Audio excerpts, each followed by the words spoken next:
Assalamualaikum warahmatullahi wabarakatuh. Waalaikumsalam warahmatullahi wabarakatuh. Bagaimana kabarnya anak-anak hari ini? Alhamdulillah luar biasa. Allah Akbar. Anak-anak siswa dan siswi kelas 4 yang aku kita sayangi, pada hari ini sebelum masuk pada pelajaran hari ini, mari kita berdoa bersama-sama dengan harapan apa yang kita akan pelajari hari ini bisa bermanfaat bagi semuanya. Mari kita berdoa bersama-sama. Bismillah. Mari kita berdoa bersama-sama. Bismillah.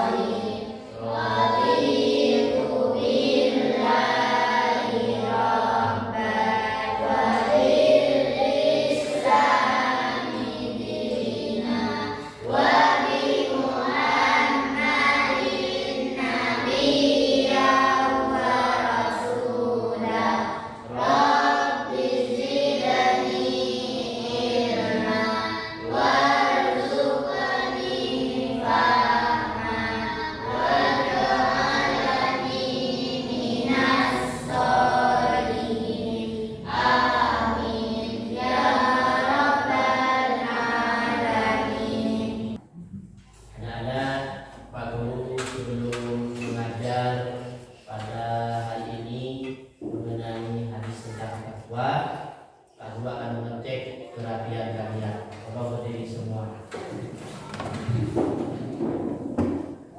Tolong berdiri semua. Ini kok ada yang pakai baju olahraga? Kenapa? Kenapa? Ya, alasannya kenapa? Sela, kenapa? Oh, ada latihan, ada latihan khusus ya. Oh. Yang penting kalian tetap dalam keadaan sehat dan alhamdulillah kalian diberi kesehatan oleh Allah SWT. Allah duduk kembali dengan bukti.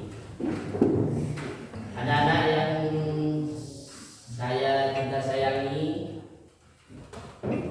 sebelum Pak Guru melanjutkan pelajaran hadis tentang niat, tentangnya, Pak Guru akan mengecek kehadiran kalian. Kayaknya ada yang dah hadir. Siapa yang hadir? Robi. Kemana? Mari kita doakan semoga Robi itu diberi kesembuhan oleh Allah sehingga bisa melaksanakan proses pembelajaran di sekolah kita ini. Baik anak-anak, pelajaran hari ini atau bab hari ini kalian akan mempelajari hadis tentang niat. Hadis tentang niat. Pertama, hadis tentang niat itu 8 hadis. Yang kedua, terjemahan hadis. Yang ketiga itu kandungan isi hadis tentang niat. Pernah dengar tak kalian hadis tentang niat? Belum kan ya? Belum. Mungkin kalau niat tahu semua kan ya? Niat pernah dengar? Niat. Nanti Pak Guru akan mengajar kalian lewat tampilan proyektor, lewat tampilan dari sebuah YouTube yang di dalamnya terdapat sebuah hadis tentang niat. Tolong disimak, nanti Pak Guru akan menyediakan LCD ini ya di papan tulis, lewat tampilan dari proyektor. Tolong disimak hadis, lafal hadis tentang niat, begitu juga terjemahan hadis. Yang terakhir kandungan isi hadis. Baik anak-anak, kalian bisa menyimak hasil tampilan proyektor nanti sekonsentrasi mungkin. Kalau kalian konsentrasi bisa membaca lafal hadis tentang niat, begitu juga terjemahan hadis tentang niat, yang terakhir kandungan isi hadis tentang niat. Baik, Pak Guru akan menyediakan tampilan hadis tentang niat. Mari salam. Bismillahirrahmanirrahim. Assalamualaikum warahmatullahi wabarakatuh. Anak-anakku semuanya, kembali lagi dalam muatan pelajaran Quran Hadis kelas 4. Kita akan membahas bab yang baru, tapi sebelumnya marilah kita doa sebelum belajar terlebih dahulu. Bismillahirrahmanirrahim. Raditu billahi rabba wa bil islami dina wa bi Muhammadin nabiyya wa rasulah. Rabbi zidni ilma warzuqni fahma. Amin. Baik anak-anak semuanya, kita mulai muatan pelajaran Quran Hadis kelas 4. Kali ini kita akan membahas yaitu tentang salah satu hadis, yaitu hadis tentang niat. Lafadznya seperti ini, seperti yang ada di layar. Mari kita baca bersama-sama. Qala Rasulullah sallallahu alaihi wasallam, innamal a'malu binniyati wa innama likulli imri'in ma nawa. Faman kanat hijratuhu ila dunya yusibuha aw ila imra'atin yankihuha fa hijratuhu ila ma hajara ilaihi. Aku ulangi lagi. Qala Rasulullah sallallahu alaihi wasallam, innamal a'malu binniyati wa innama likulli imri'in ma nawa. Faman kanat hijratuhu ila dunya yusibuha aw ila imra'atin yankihuha fa hijratuhu ila ma hajara ilaihi. Rawahul Bukhari. Artinya Rasulullah SAW bersabda, semua amal bergantung pada niatnya, dan setiap orang akan mendapatkan apa yang diniatkannya. Barang siapa yang hijrahnya karena dunia yang ia tuju atau wanita yang ingin dinikahinya, maka ia akan mendapatkan apa yang diniatkannya tersebut. Bila lafaz hadis tentang niat beserta artinya. Pak Guru mengulangi lafaznya lagi dan mencoba untuk mengartikannya lagi. Qala Rasulullah sallallahu alaihi wasallam. Rasulullah sallallahu alaihi wasallam bersabda, innamal a'malu binniyat. Semua amal bergantung pada niatnya. Wa innama likulli imri'in ma nawa. Dan setiap orang akan mendapatkan apa yang diniatkannya. Faman kanat hijratuhu ila dunya yusibuha. Barang siapa yang hijrahnya karena dunia yang ia tuju, au ila imra'atin yankihuha, atau wanita yang ingin dinikahinya, wa hijratuhu ila ma hajara ilaihi, maka ia akan mendapatkan apa yang diniatkannya tersebut. Kemudian kita masuk ke dalam pembahasan selanjutnya, yaitu tentang kandungan hadis tentang niat. Yang pertama, niat adalah syarat diterimanya atau tidaknya suatu amal perbuatan. Amal ibadah apapun hanya akan mendatangkan pahala jika diniatkan karena Allah Subhanahu wa taala. Jadi, apapun yang kita perbuat itu tergantung niatnya. Kalau kita berbuat baik, kalau niatnya tidak baik, maka itulah yang akan terhitung oleh Allah Subhanahu wa taala. contoh ketika kita melaksanakan ibadah, kita sholat karena ingin mendapat pujian orang lain, maka yang akan didapatkan ya pujian itu, tapi tidak akan mendapat pahala. Yang didapat hanya pujian saja. Yang kedua, niat dilaksanakan ketika amal ibadah dimulai dan tepatnya di hati. Ini niat dilaksanakan ketika amal ibadah dimulai dan tepatnya di hati. Jadi setiap amal ibadah yang kita laksanakan, niatkanlah karena Allah Subhanahu wa taala semata. Ikhlas atau niat karena Allah Subhanahu wa taala semata hendaknya diterapkan pada semua amal soleh dan ibadah. Ini yang ketiga, semua amal soleh, semua ibadah niatkan karena Allah Subhanahu wa taala.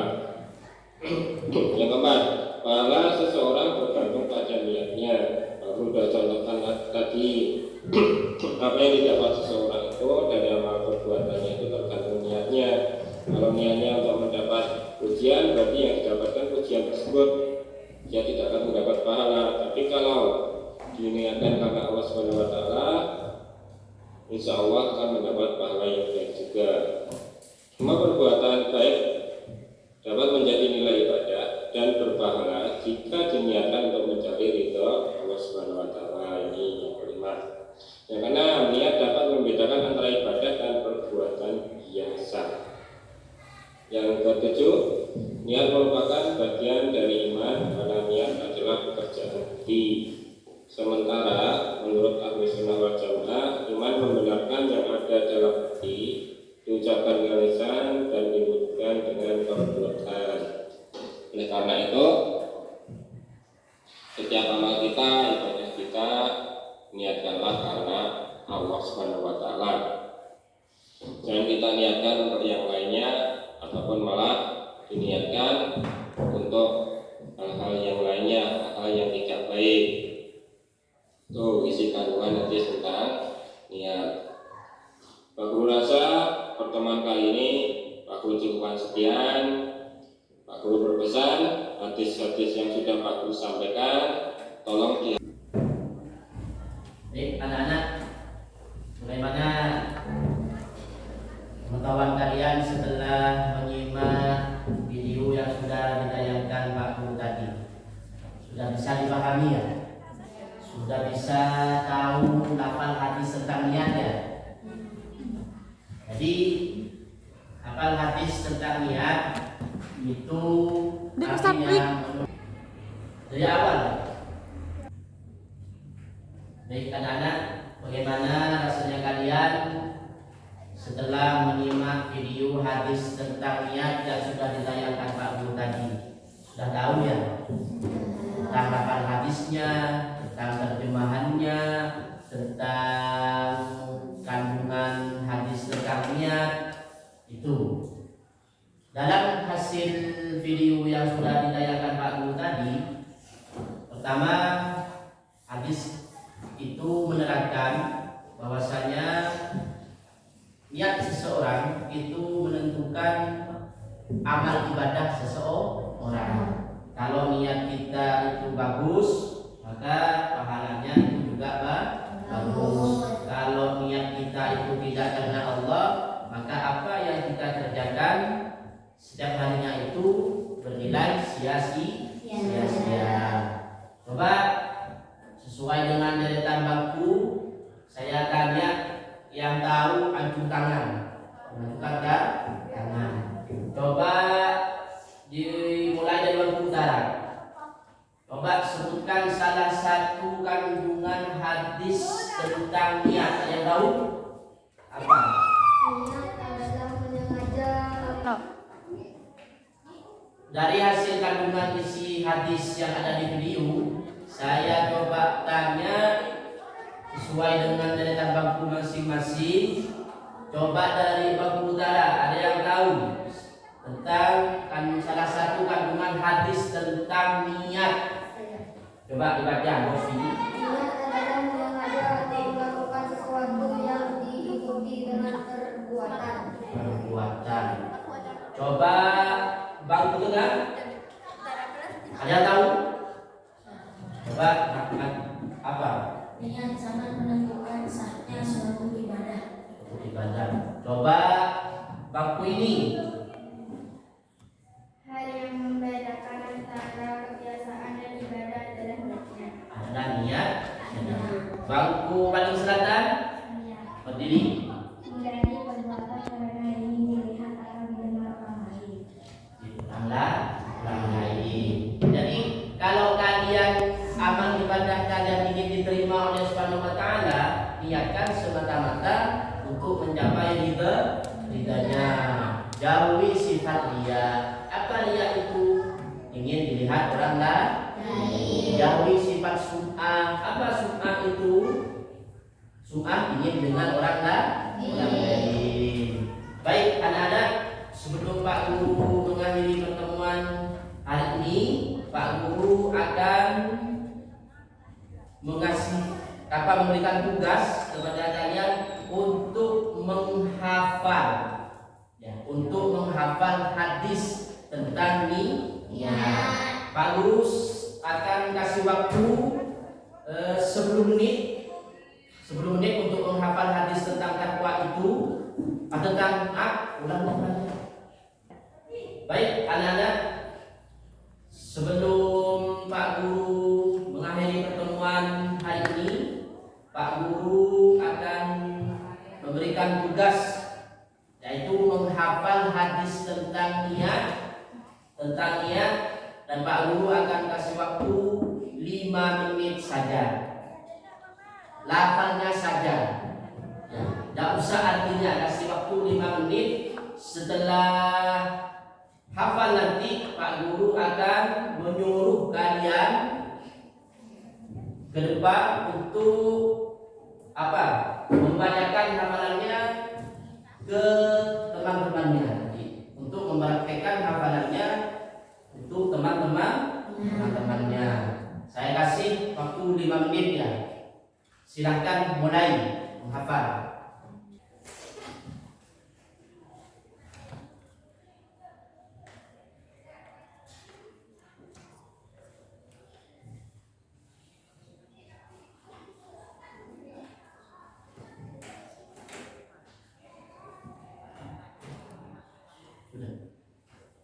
Ayo mulai bawah, tegak bawah.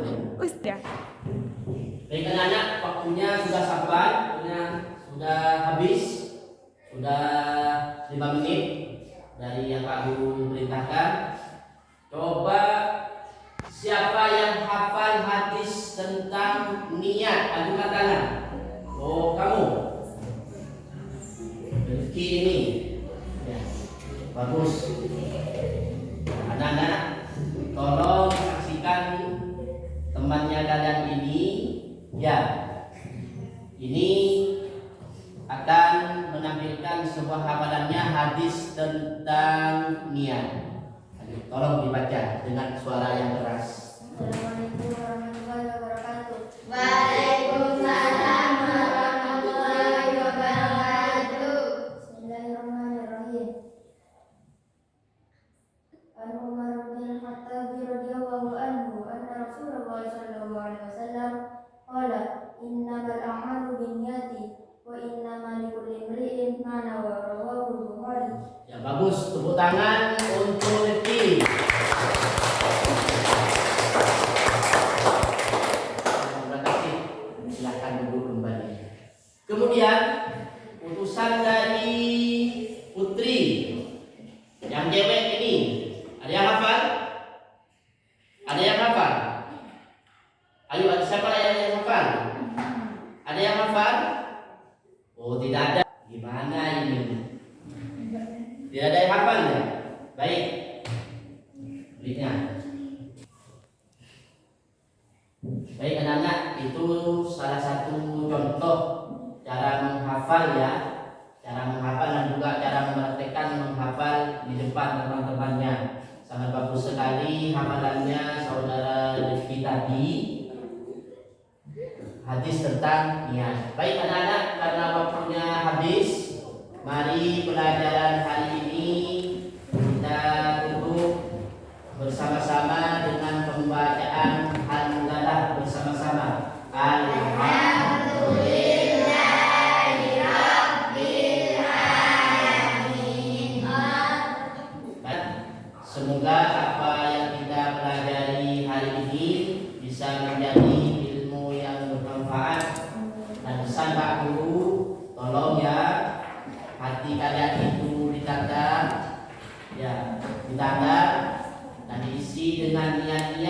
yang baik tatkala kalian semua itu akan melakukan suatu pekerjaan. Dari ini dari Pak Guru kurang lebihnya mohon maaf. Sampai jumpa di pelajaran berikutnya. Wassalamualaikum warahmatullahi wabarakatuh.